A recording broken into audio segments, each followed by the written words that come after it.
So welcome everyone to another edition of Talking Data with Joel and Mike, where we really take on a data lens and explore the real key issues of our fundraising sector. And today we've got our special guest, Justine Lewis, the National Individual Giving Manager at Starlight Foundation. Today's topic, we're going to really explore the purpose-driven approach to fundraising organisations. So Justine, gonna hit you up with a handful of questions here. So get ready, buckle up, and here we go. So when you hear fundraising, a purpose-driven fundraising, what does that actually mean to you? And how is it different from how fundraising is traditionally been done? Yeah, start with the big questions first. Go right in at the deep end. No warm-ups here. Yeah. Look, I think for us at Starlight, we are absolutely about trying to communicate with our existing supporters or potential new supporters that need, and then the impact of how that donation can help.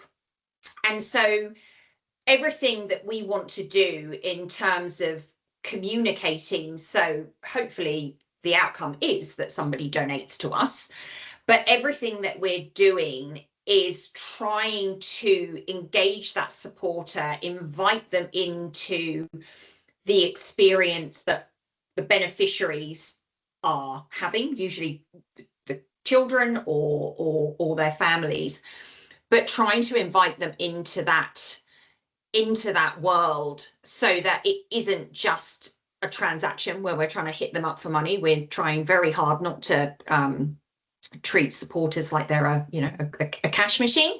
We're really trying to create that connection, establish a relationship with those supporters so that ideally people become connected supporters who absolutely see the need and the impact of what we're doing, and that they continue to do that long into the future. Yeah, no, I agree. I mean, this is definitely a topic that, like, it's really that question of your why. Really, I think that your purpose, like, why do you exist? And I know a friend of the podcast, Nigel Harris, who's been on a number of times. He really talks about, well, then once you really understand your why, how does that actually, roll out to the organisation on a day-to-day basis? And so I think Starlight probably is it pretty well-known example. Like, your brand is so strong that that the why and the purpose is probably working well for you in some ways. Yeah, I think I mean, look, I think we're all really clear on our mission, which is, brightening the lives of seriously ill children. And so then communicating that with our supporters, we're clear as an organization. It leads everything that we do. So then being able to translate that for the supporter, yes, obviously there's a huge amount of work that goes into that, but we've got a really clear mission. The why is really, really clear. So it's it's something that kind of feels a sort of natural step, if you like. Yeah. Do you think, is there anything that you think that separates organizations that do live their purpose from those that maybe just have it on the wall? I do. I think when you're living and breathing it every day, like, I think as an organization, I remember I've been at Starlight for 13 years now, and I remember, like when I first arrived, and the person who was, I think I remember when you first arrived. Yeah, Justin. so like a really long time ago, right? And the person I was reporting into, she said, we always just remember we're doing this for the kids. This is what we're doing. And so I feel like for an organization, because we all have that in mind, it often removes a lot of the kind of, day-to-day politics of an organization, because actually we're all here for one purpose and we're doing it for the kids. So actually people's egos, really can't get in the way of that. I mean, you're a pretty rubbish person if you let your ego and get in the way of you know brightening the lives of seriously ill children. So yeah, I do feel that when you're very clear on what that mission, what that why is, it does make life easier within the organization to get things done as well. Yeah, yeah. Well, maybe to sort of move on to a bit of a different angle on this purpose question is how do you connect something as human as purpose to something as structured as a CRM, which is so how does that play out? Yeah, good question, and one that we I feel sometimes muddle through, and try to work on all the time. I mean, obviously, at the end of the day, the CRM needs to record those transactions. We have a legal obligation to do that and receipt people and do that. But also, what is really essential as well is making sure that, you know, those nuggets of information are recorded as well. I was just speaking to our supporter engagement team just yesterday about actually it would be really, really great when somebody is phoning and making a donation. Could you just ask them where they, what prompted them to make this donation? And then putting it back in the CRM. That's the Mm, other that's the other thing. I think sometimes we can ask the questions, but actually recording that information is a little bit different. We had a really interesting thing with our recent Gifts and Wills campaign where we've done a couple of phone campaigns now using an external agency, and what we were finding was that the fundraising agents were actually taking amazing notes, getting really, really good nuggets of information about why people were supporting Starlight, why they've been giving for so long. It was like really, really helpful, wonderful information that really kind of helped us to get to know the donors better. But actually, what we wanted to be able to do then was translate that back into the CRM in a kind of easy, usable way. So based on, we asked the fundraisers as well to give the person a score about engagement. So was it 1, 2, or 3? And so that when that information came back into the CRM, our Gifts and Wills person was able to then go, okay, I can see these are the ones, these people are really, really engaged. They've got a really, incredible reason and story behind why they're giving. I'll make sure I'm prioritizing talking to those people and, making sure that, following up those people to make sure, they have all the information they need. So I think absolutely the two can go hand in hand. You just have to make sure that you're thinking about how you're utilizing some of those kind of golden nuggets, if you like, and how you can use that in a yeah a usable way.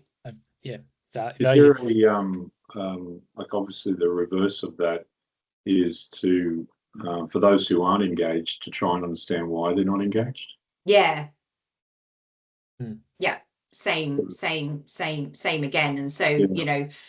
When we have our supporter surveys, for example, getting that information back in, utilizing those, those satisfaction scores, those NPS scores. When we get a lower score, that information will come back into our CRM, but it also sends a notification out to our supporter engagement team to make sure that they're in contact then with that person to find out, what the problem is, why they're not very happy, why they're not very satisfied.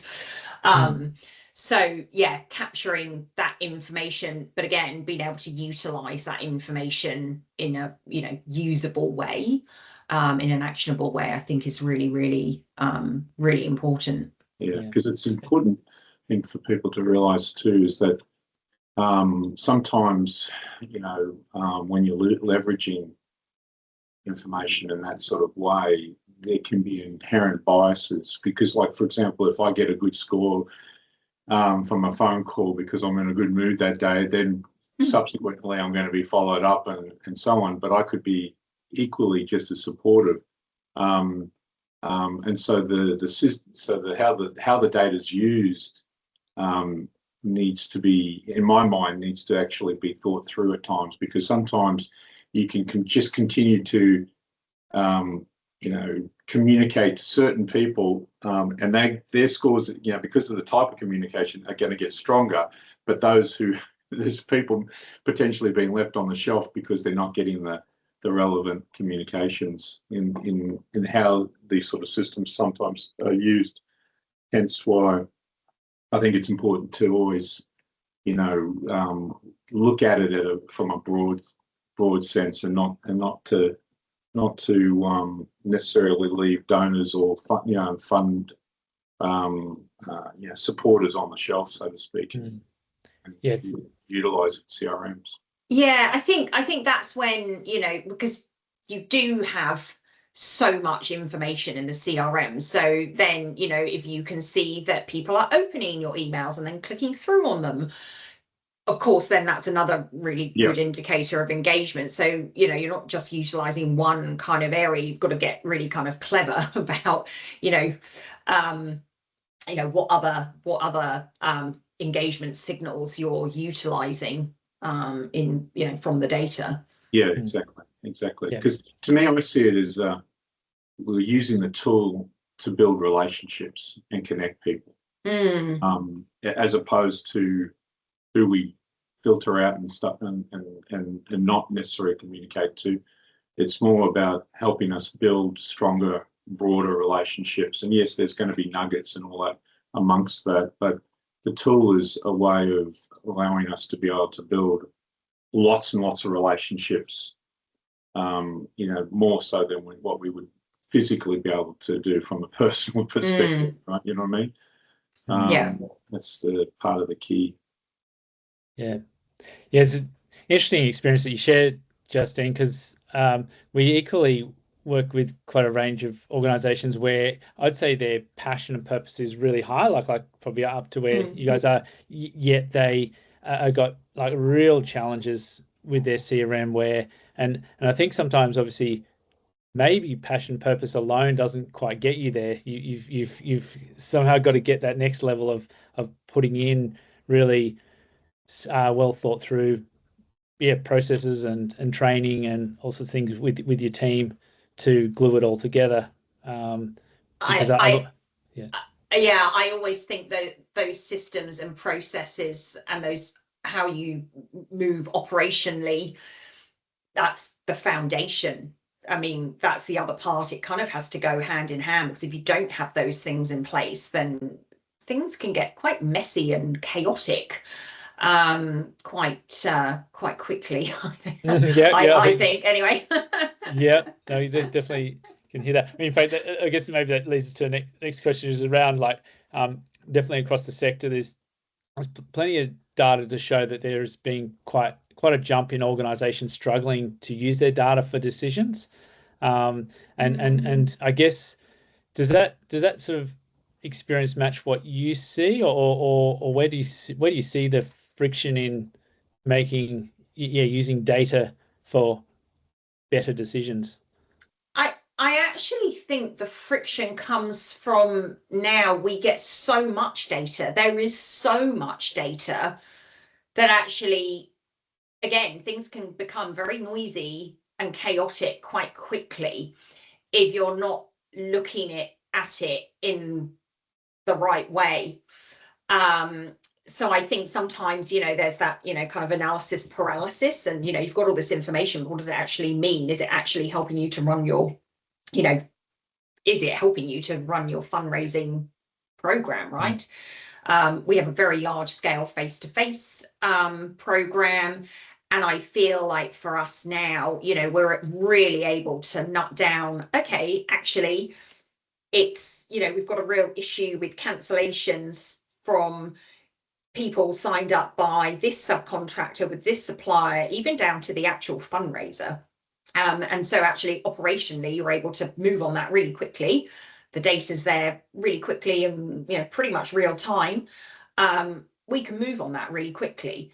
And so I think part of it is just making sure that you're really clear about what are those what data are you looking at it, and what is the purpose of it? What is it driving? What outcome is it gonna drive for you? The other thing that I would say, I think the friction is also, certainly for us at Starlight, and I, having talked to a few charities, I think this is probably true for a number of organizations, actually it's the cleanliness of the data, the hygiene of the data. And I think that as we become more into a world where automation is just kind of part and parcel of how processes work, but also to really benefit from AI, you really have to have clean data as well. So that isn't having lots of duplicate records. It's having records that are standardized, that if that's the suburb, the state is the correct state, the correct postcode, that your domain names for the email addresses, it's gmail.com, not gmail.com. So having all of that. I mean, we have a lot of automation set up. We have an API with a couple of different agencies, and sometimes we've had a whole batch not go over to the agency because somebody's first name had a leading white space. So there was a space before the first name and the whole thing fell over. So like I say, as automation becomes more and more prevalent, that data also has to be really clean as well. Yeah. I mean, it's definitely obviously a growing topic we all prepare more and more for AI and how that's going to influence how we operate as organizations. That foundational quality will be more important than ever. So on that, sorry, go. Just to add to that, but part of that is to classify, let's call it data, in terms of, as you sort of alluded to, Justine, for the type of purpose. So there's some data / information that's going to come through that will be incomplete, but it's actionable. It can be used, right? It's not really meant to be for certain other uses, right? And I think that's important to recognise, and then identifying what needs to be, as you say, clean, standardised in a good format that can be subsequently used. Sometimes, not only can we fall into the trap of analysis by paralysis, but we can also fall into the trap of trying to get data perfect, and not move forward, right? Because we're afraid to, right? For various reasons, right? Because sometimes, like you've alluded to, obviously dodgy emails and all that sort of stuff, and often that is some of that is as a result of the donors themselves, not entering in the information correctly, or deliberately not entering the information incorrectly because they don't want to be subsequently communicated to. They're happy to do a one-off donation, but the system's saying, I need your email address, and they're saying, oh, well, I'm just going to give you a dodgy email address, right? So there's little things like that, but yes, it's definitely a challenge. But at the same time, it's if it's categorized properly, I think it's definitely more than manageable in the overall thinking process. Yeah. Well, conscious of conscious of time, we've got a more of a compressed podcast today. So we'll just wrap up with a few quick fire questions, Justine. If a leader is, and this probably relates to what we just talked about then, but if a leader is sitting on messy data and ultimately under trusted reporting, what is a realistic first step that won't boil the ocean that you've maybe done in your experience or that you thought about? Yeah, that's a really, really good question. So the data hygiene is something we're working through at the moment, and it felt so overwhelming when we first started that, but actually just starting really small. We just looked at one field. We looked at the email field and what could we clean up? What could we create some business rules around? Where could we provide some standardization to make that cleaner? But just taking that small step and chunking it down and starting with one small thing and get the learnings from that, I think is really, really, really important. Yep. No. Then our second last question is what's one thing you wish more boards and executives understood about data foundations and fundraising results? So really on this theme of data led, that you feel like there's a gap. I think, do you know what? I actually feel like the responsibility as well is on the, on the fundraising team to provide education on that. I mean, it might not be, depending on who's on your board, people might not necessarily, be aware of how important, clean, structured data is. Having systems and operational processes in place are actually to do a good job fundraising. So I do think part of that is actually, from a fundraising perspective or an executive team perspective, making sure that, boards are and leadership teams are across that. Yeah, no, I agree with that. And in fact, what we're seeing with our organizations is often there's not a big enough investment in the data foundation, which kind of becomes a bit of a chicken and the egg, because then you kind of struggling to sort of show, look, there's real value here if we really invest more, because we're already getting some runs, but it's such a valuable asset to get right. Yes.